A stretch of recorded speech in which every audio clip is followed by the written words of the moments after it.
પરવરદિગારે દીકરો દીધો। પ્રેમસ્કી પ્રેમાનંદ સ્વામી એટલે સ્વામિનારાયણ સંપ્રદાયના સત્યકામ જાબાલ। છાંદોગ્ય ઉપનિષદમાં સત્યકામ જાબાલની કથા છે। સત્યકામ જાબાલના કુળનું ઠેકાણું નહોતું। એના પિતા કોણ છે એની પણ એને ખબર નહોતી। આશ્ચર્ય અને દુઃખની વાત એ હતી કે એમની ગરીબમાં જાબાલા પણ આ બાળકનો પિતા કોણ છે એ જાણતા નહોતા, પરંતુ એ સત્યનિષ્ઠ હતા। એમણે પોતાની વાત છુપાવી નહોતી।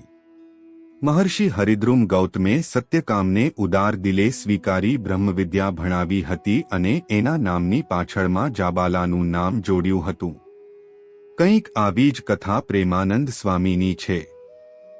એમનો જન્મ ક્યાં થયો, ક્યારે થયો, કેવી પરિસ્થિતિમાં થયો, એની કોઈને ખબર નહોતી। પ્રેમાનંદ સ્વામી કરતા સત્યકામ થોડા સદભાગી હતા, કારણ કે એમને માતાનો પ્રેમ મળ્યો હતો। જ્યારે પ્રેમાનંદ સ્વામીને તો જન્મથી જ જનેતાએ તરહોડી દીધા હતા। આ બાળકને જનેતાનું દૂધ પીવાનું સદભાગ્ય પણ પ્રાપ્ત થયું નહોતું। એક વાતમાં સર્વસંમતિ છે કે એમનો ઉછેર અમદાવાદના મુસ્લિમ પરિવારમાં થયો હતો। આ નવજાત શિશુને કોઈ દરિયાખાનની મજારે મૂકી ગયું હતું। માતા પિતાના ખોળેથી વિખૂટું થયેલ આ બાળક પીરની મજારે આશ્રય પામ્યું હતું। અમદાવાદના ડોસાતાઈ પાક દિલના મુસલમાન હતા, અલ્લાહના ઓલિયા હતા। તાઈ લોકોનો વ્યવસાય ગંધર્વ વિદ્યા ગણાય। ગંધર્વ વિદ્યા એટલે કે ગાવું, બજાવવું, નાચવું વગેરે કળાઓ પ્રાપ્ત કરવી। ડોસાતાઈનો પરિવાર પણ ગંધર્વ વિદ્યાથી આજીવિકા ચલાવતો હતો। ડોસાતાઈ દરરોજ દરિયાખાનની મજારે ધૂપ અને બંદગી કરવા આવતા। આજે આ ખુદાના બંદાએ પીરની મજારે તેજસ્વી બાળકને રમતું જોયું। ડોસાતાઈના અંતરમાં આનંદની લહેર ઉઠી। એને થયું કે અરે, આ તો ખુદાનું સંતાન। ખુદાએ મારા પર મહેર કરી મને બાળક દીધું। ડોસાતાઈ પરવરદિગાર દ્વારા મળેલા અનોખા ઉપહારને લઈને ઘેર આવ્યા। ડોસાતાઈના ઘરેથી બાઈ માણસ પણ પવિત્ર દિલના હતા। આ પવિત્ર દંપતીને કોઈ સંતાન નહોતું।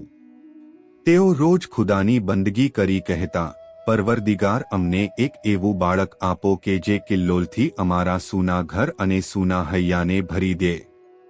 ડોસાતાઈએ હરખભેર પોતાની પત્નીને કહ્યું, અલી, જો ખુદાએ આપણી બંદગી સાંભળી અને આ બાળકની ભેટ આપી છે।